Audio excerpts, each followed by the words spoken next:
Hello learners, class 10 का chapter number 6 का हम लोग एग्जाम्पल नंबर अभी 9 देख रहे हैं। तो यहाँ पे गिवन है इन फिगर 6.43, ये फिगर है 6.43 और the line segment X Y is parallel to AC of triangle ABC। Means ये लाइन है एक्स वाई, तो यहाँ पे हम लोगों ने एक्स वाई लिख दिया और ये पैरेलल है किसके, साइड AC के ऑफ ट्रायंगल ABC के, and it divides the triangle into two equal areas. और ये लाइन है ना, वह डिवाइड करता है इस ट्रायंगल को इन टू इक्वल एरियाज़ में। तो हम लोग को रेशियो निकालना है AX अपॉन में AB। तो हम लोग के पास में जो रेशियो निकालना है उसको हम लोग निकालना है। तो सबसे पहले हम लोग के पास में AX अपॉन में AC का हम लोग को क्या करना है, रेशियो निकालना है। तो सबसे पहले हम लोग के पास में जो गिवन है ना उसको हम लोग लिख लेते हैं। तो गिवन हम लोग के पास में है कि XY is parallel to AC, ये हम लोग के पास में गिवन है। और हम लोग को टू प्रूफ क्या करना है, रेशियो निकालना है। रेशियो निकालना हम लोग के पास में यहाँ पे AX अपॉन में AB, तो ये हम लोग को रेशियो निकालना है। तो चलिए अब हम लोग क्या करते हैं, प्रूफ में चलते हैं। प्रूफ, तो यहाँ पे देखो सबसे पहले आप जब ये दोनों लाइन पैरेलल है तो AXY यहाँ पे BXY ये इक्वल इसके हो जाएगा एंगल कॉरस्पॉन्डिंग एंगल से, और ये वाला एंगल इसके इक्वल होना जाएगा ना, हो जाएगा। तो यहाँ पर हम लोग लिख सकते हैं कि angle X equals to angle A और angle Y equals to angle C, या फिर हम लोग नेमिंग करके लिख देते हैं। तो नेमिंग करके लिख देते हैं। तो सबसे पहले हम लोग किस ट्रायंगल में चलते हैं, इस वाले ट्रायंगल में और इस वाले ट्रायंगल में। तो now in triangle XBY and triangle ABC, तो ये दोनों ट्रायंगल में हम लोग चलाएं। तो इन दोनों ट्रायंगल में हम लोग के पास में angle BXY equals to angle A and angle BYX equals to angle C। क्यों, कॉरस्पॉन्डिंग एंगल्स,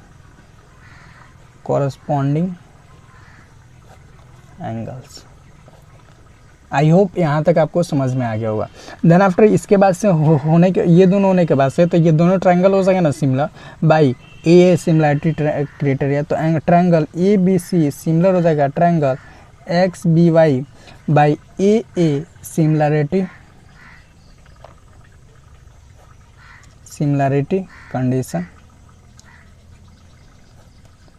ये हो जाएगा। इसीलिए हम लोग के पास में triangle area of triangle ABC upon में एरिया ऑफ ट्रायंगल XBY हम लोग लेते हैं। तो ये हो जाएगा हम लोग के पास में ABC। अब देखो आप लोग यहाँ पे, तो ABC हम लोग लेते हैं ये वाला ट्रायंगल, ये बड़ा वाला ट्रायंगल और छोटा वाला ट्रायंगल का रेशियो। तो यहाँ पे AB अपॉन में हम लोग XB लिख सकते हैं ना, क्योंकि हम लोग साइड ये ले रहे हैं सेम। तो यहाँ पे देखो, तो AB अपॉन में XB का होल स्क्वायर, क्योंकि हम लोग ने अभी थ्योरम 6.6 प्रूफ करके आया कि areas of similar triangle ratio के प्रोपोर्शनल में क्या होते हैं, स्क्वायर के इक्वल होते हैं। तो यहाँ पे देखो, तो यहाँ पे साइड्स का रेशियो स्क्वायर में इक्वल होता है। तो यहाँ पे ये वाला हो गया। तो ये वाला जब हो गया तो आप यहाँ पे थ्योरम 6.6 लिख लो। तो थ्योरम 6.6 हम लोग ने यहाँ पे लिख दिया। उसके बाद से हम लोग के पास में एक और चीज़ गिवन है ना, क्या कि गिवन ये था कि एरिया ऑफ ट्रायंगल ABC है ना, ये 2 times area of triangle XBY। तो यहाँ पे लिख दो, तो area of triangle ABC equals to 2 times area of triangle XBY, ये वाला हम लोग के पास में गिवन था। तो फिर हम लोग यहाँ पे इसको लिख सकते हैं ना, तो area of triangle ABC equals to 2 times area of triangle 2 times XBY, ये हम लोग के पास में गिवन है।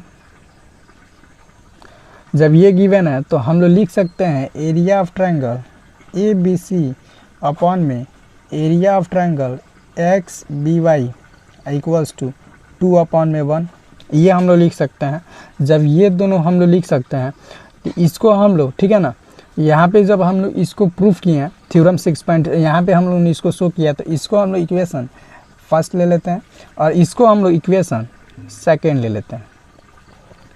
आई होप यहाँ तक आपको समझ में आ गया हो। यहाँ पे जब हम लोग ने इसको इक्वेशन फर्स्ट लिया और इसको इक्वेशन हम लोग सेकेंड लिया, अब हम लोग क्या करते हैं, फ्रॉम इक्वेशन फर्स्ट और सेकंड से, तो फ्रॉम इक्वेशन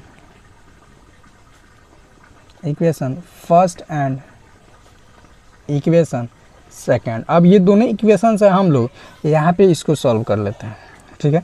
तो दोनों इक्वेशन से हम लोग ए बी अपॉन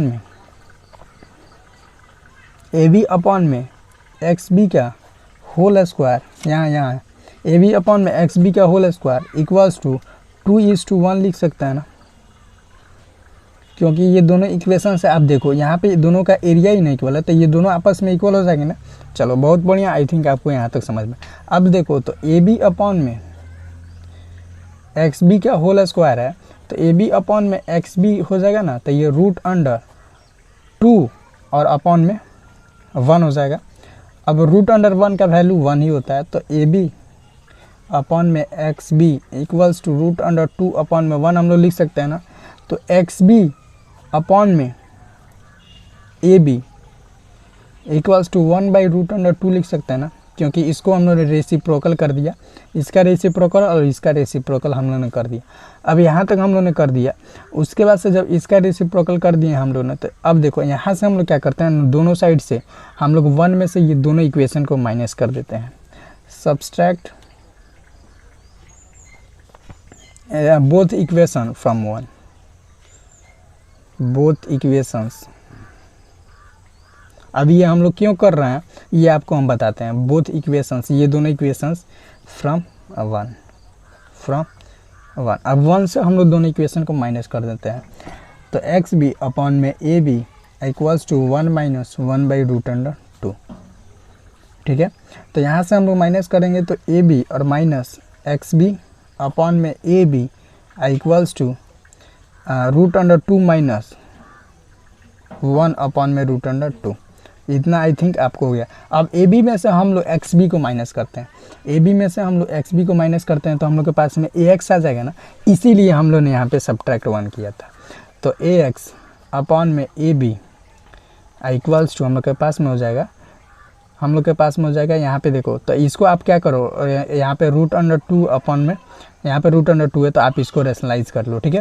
तो यहाँ पे हम लोग इसको रेशनलाइज कर लेते हैं, तो √2 अपॉन में √2, तो √2 इंटू √2 ये हो जाएगा हम लोग के पास में 2 और माइनस √2 अपॉन में 2, तो ए बी अपॉन में, तो ये हो जाएगा 2 और माइनस √2 अपॉन में 2 answer. Thank you learners, I hope आपको ये क्वेश्चन समझ में आ गया होगा। और ये क्वेश्चन थोड़ी सी भी कॉम्प्लिकेटेड है, यहाँ से यहाँ तक तो आपको समझ में आ जाएगा। ये वाला स्टेप है, आप क्या करना है, इसको एक बार और प्ले करके देख लेना।